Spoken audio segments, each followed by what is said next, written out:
It's an everyday thing. It's an everyday thing. It's an everyday thing when you let your nuts hang. Starting with Republicans, how has the shutdown seemed to have affected their political standing? You might think, given that the Republicans are in charge of both the House and the Senate, that a government shutdown might actually hurt the Republican brand. But in fact, it hasn't. If anything, it's been helped a little bit. Take a look here, the shift in net popularity versus shutdown. When we're looking at the Republican Party overall, that brand actually up 2 points. That's within the margin of error, but clearly it hasn't dropped. Come over to this side of the screen. Look at the net approval ratings for Republicans in Congress. It's actually up 5 points since shutdown. So what we're seeing here is the Republican brand in Congress has actually improved somewhat compared to where we were shut down, despite the fact. Man, they're using this board like this is NBA inside the NBA looking at us. What is this? Drawn on the board. The flag on the play. They threw a Hail Mary across here, and come on, man. You can look at this number. It's up 5%. Why do you have to draw on the board to tell us to focus on the 5%, the 5 points or whatever? This is nothing but a game. This is nothing but a game. Republicans control, and that's the math that John Thune and Mike Johnson are looking at, is why should we give, and electorally speaking, when our brand has actually improved a little bit? Now, we say they're... And how do they come up with these numbers? Exactly how do they come up with these numbers? It makes absolutely no sense.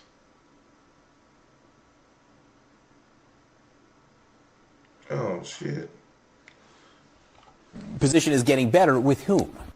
So I think it's two groups that it's so important to keep an eye out on. All right, changing the Republican Congress's net approval rating versus shutdown. It's rallying the base for sure. Look at this, the net approval rating up 12 points versus shutdown. But it's not just with the base. It's also with the middle of the electorate. Look at this, among independents. It's up 8 points as well. So we've got a situation here where Republicans with the shutdown are actually rallying their base, but it's also something that's not hurting them with the folks in the middle. If anything, it's helping them with folks in the middle. And this is the type of math that if you're Republicans, you like to see, right? Because something could rally the base but alienate those in the middle. Something could rally those in the middle but alienate the base. But the truth is, we're not seeing that. What we're seeing is the Republican brand has actually gotten better among independents, and it's also gotten better among Republicans as well, that Republican brand when it comes to those in Congress. So again, what's the electoral reason that Republicans would give in at this point? And Democrats, of course, they have their eyes on the midterm elections. We have elections 1 week from today, but what Democrats in Congress are mostly focused on are 1 year and 1 week from today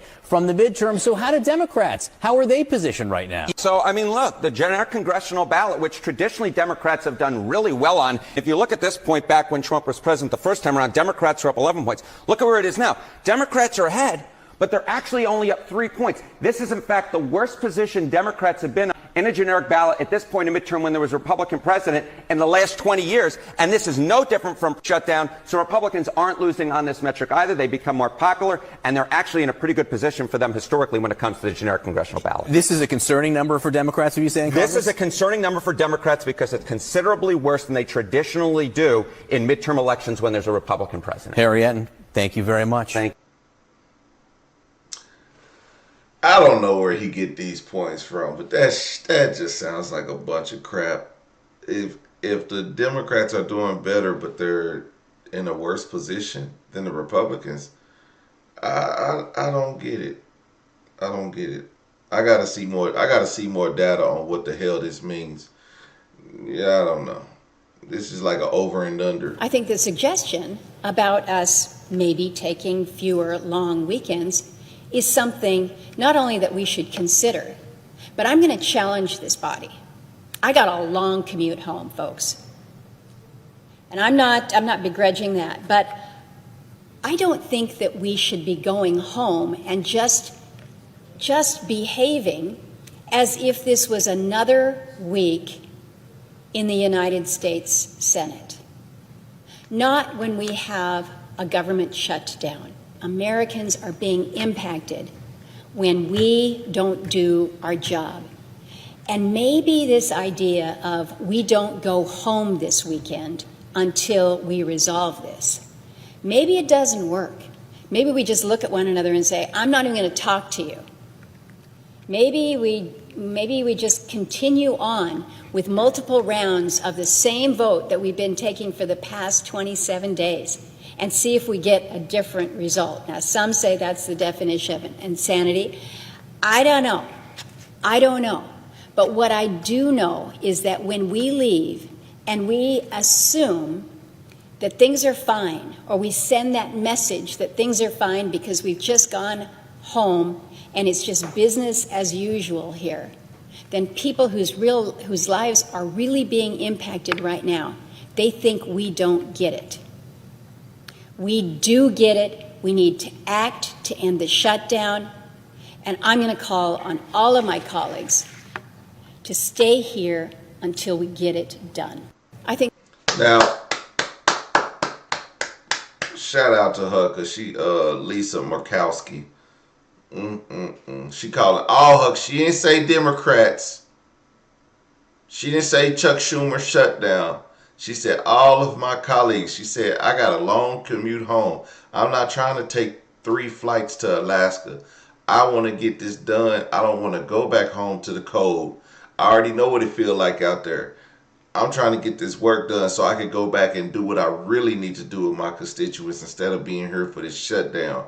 That is what she's saying, and that is a true patriot of America, Lisa Murkowski. She got a Russian name, though, but it's all good, though. We believe in you. So just in less than a week, Americans are going to see their health care costs spike dramatically, going up 100, 200, 300%. They know that. The president knows that. He said he wanted to do something about this. But as far as I could tell, he's spent about 1 hour negotiating with Democrats on this issue. And now he's taken off on another trip overseas. So why doesn't he get in the room with us and make Mike Johnson bring the Republican Congress back? What happened to those folks? They've been gone for over 6 weeks now on this extended summer vacation. He needs to get them back into Washington, get them in the room. We can have a serious Scott discussion. Bessent said it wouldn't. If we could have a real negotiation about this, and with the president has spent 1 hour on this. How much time has he spent talking about his ballroom? His ballroom that he got all these folks, and they're going to probably get something out of it, to spend hundreds of millions of dollars on this room that almost every single American taxpayer will never go in that room. So just in less than a week. Do y'all think Mark Kelly got a point? 1 hour speaking to Democrats on this whole shutdown. 1 hour. Yo, we gotta do better than this. Are y'all gonna call on y'all's presidents? Oh, that's our president too. I forgot. Damn. Democrats, we believe in a strong floor and no ceiling. That in America, when you work hard and play by the rules, you should be able to achieve any level of success. There should be no ceiling to what you can achieve. Work hard, play by the rules.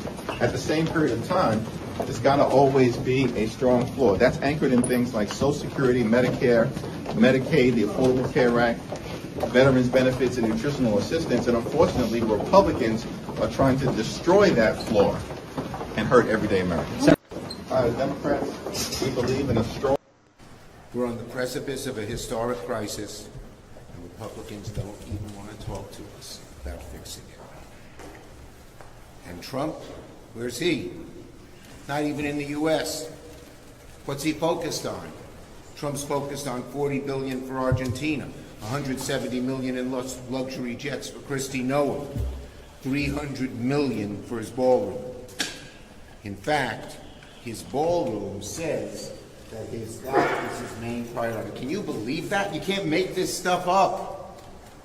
His number one priority is his ballroom when people are suffering? What kind of president is this?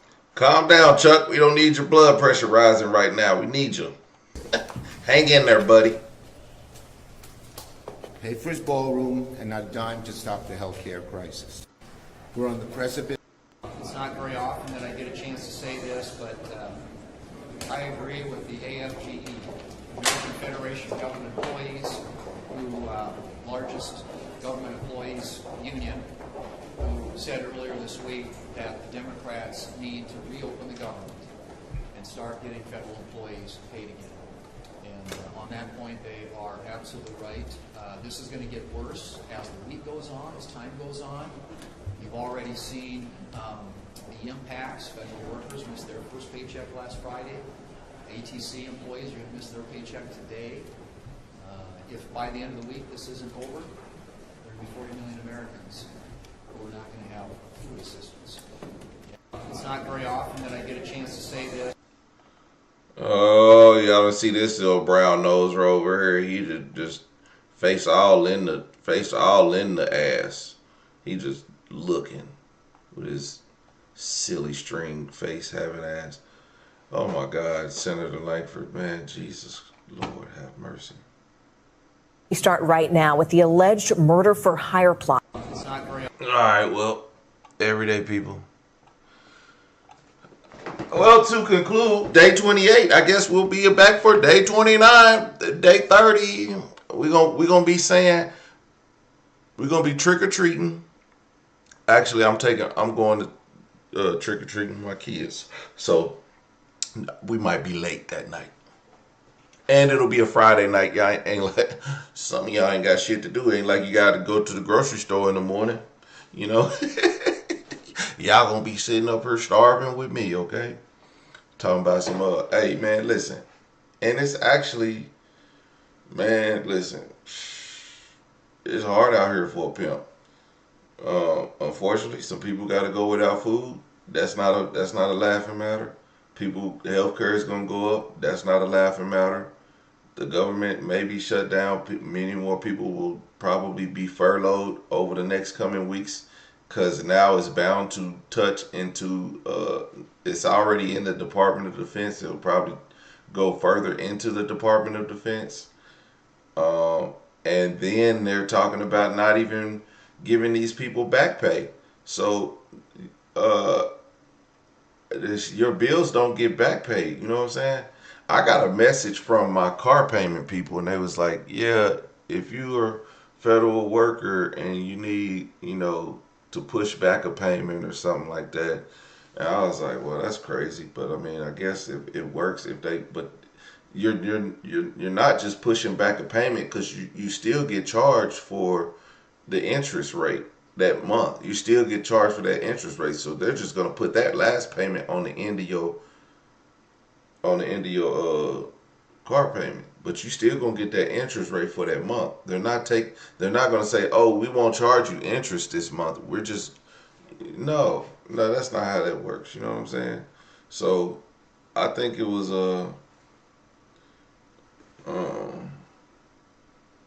shout out to the mods in here. Shout out to Lee Hall up in this thing. Do something to do something. Yeah, man, it's looking bad. Listen, there's no need to rush to go out and get any food for the hurricane, because it'll be plenty. Okay, it will be plenty for those people that could possibly be in the line of this hurricane. I don't even know where it's going. I know it'll possibly hit the Gulf or something. But anyway, then what's FEMA gonna do? Is FEMA gonna be able to do their job? At this point, y'all need to be reaching out to y'all family and making sure that y'all family is good, and who y'all need to help out around y'all's family. Friends, neighbors. Y'all need to check on your people, because this don't just impact you; it impacts a lot of people. People might have to come together and create spreads, to feed multiple families. Using what we got.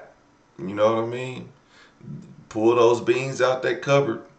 It's going to be we're going to have navy beans one day, pinto beans the next day, lima beans the next day. It's just going to be beans for days, because that's what people can afford. You can't buy eggs. You can't buy sausage. That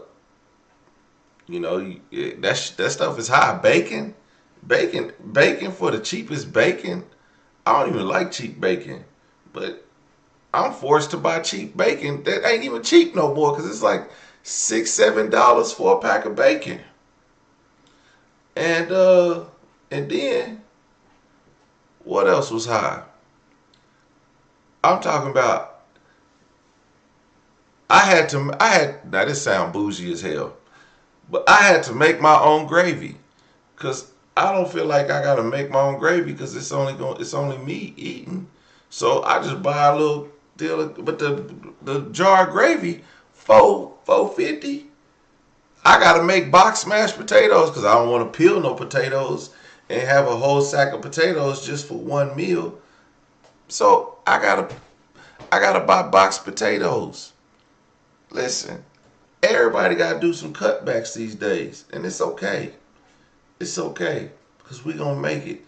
Ain't nothing wrong with eating, off-brand saltine crackers. Look, I got great value water, because even water is expensive. Water really ain't that expensive. I just don't value water like that, but so I just buy the cheaper ones. It is what it is. But yeah, a lot of people around the world are cutting back just cause. Cutting back just cause. You know how many cars are being sent back to dealerships? People are sending their cars back to dealerships because they can't afford them. Yo, it is absolutely insane right now. It is insane. Okay? So we just gotta add some butter to them instant mashed potatoes. You know, prices is outrageous. And now with insurance, if my insurance goes up, because I have one insurance, but since I switched jobs, I gotta get the new. I haven't updated the new insurance, so now I have to update my insurance. And if my premium goes, man, I already felt it when I first had this insurance. My last job, my insurance was $300 a month for vision, dental, and health insurance, and they paid for a lot of different services. But this new insurance, they don't pay for nothing. I got a doctor bill right now that's high as hell that I'm paying. Like, it's, man, bruh, I ain't gonna lie. This shit ain't eat ice. Oh, oh shit. Yeah, man. You gotta buy a freezer, freeze stuff for later. We gotta do something. We gotta be more efficient. And you know what? At this point, I heard something like we gotta fight back with the prices. We gotta start being more resourceful. So in every way, we are too wasteful with stuff. We're too wasteful. We've been taken advantage of by prices. Man, what was I looking at? Oh, man, my job, they got a cafeteria, and they raised the food on they raised the price on the food in the cafeteria, and I'm like, man, I don't want to pay $15 for a sandwich and chips and a fountain soda. Like, that's absolutely insane to be charging that much for a sandwich. And it's not even like a good sandwich. It's a decent sandwich, but it ain't no Schlotchkis. I might as well go to Schlotchkis. But for convenience, because they only give you, 30 minutes to eat, we don't got time to go to Schlotchkis. You either gotta bring your lunch, but we can't bring our lunch because we ain't got no food in the fridge.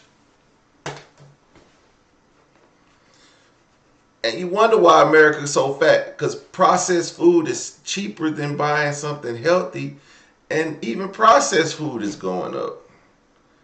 So processed food go up, fat people go down. No more too something to do something, Lee. No more too something to do something. No, I eat at Subway every day, but I eat their lunch menu. It's like $6.99 for a 6-inch sandwich, chips and a drink. I gotta eat that. I don't even like the meatball marinara, but shit, if I'm spending $7, $7 is cheaper than bringing my lunch every day. I'm paying $10, $15 to bring my lunch every day. No, you can't. If you can't bring your if you bring your lunch, man. We just watched a video the other day where people was talking about people how they bring their lunch. Like, oh man, no, man, them turkey sandwiches don't hit like they did when I was a kid. The turkey and cheese sandwiches don't hit like that. You know what I'm saying? Aldi says a $40 Thanksgiving meal that includes turkey and all this. That's great. If it feeds a family of 5, that's $8 a meal. That's a great deal for a Thanksgiving meal. No lie.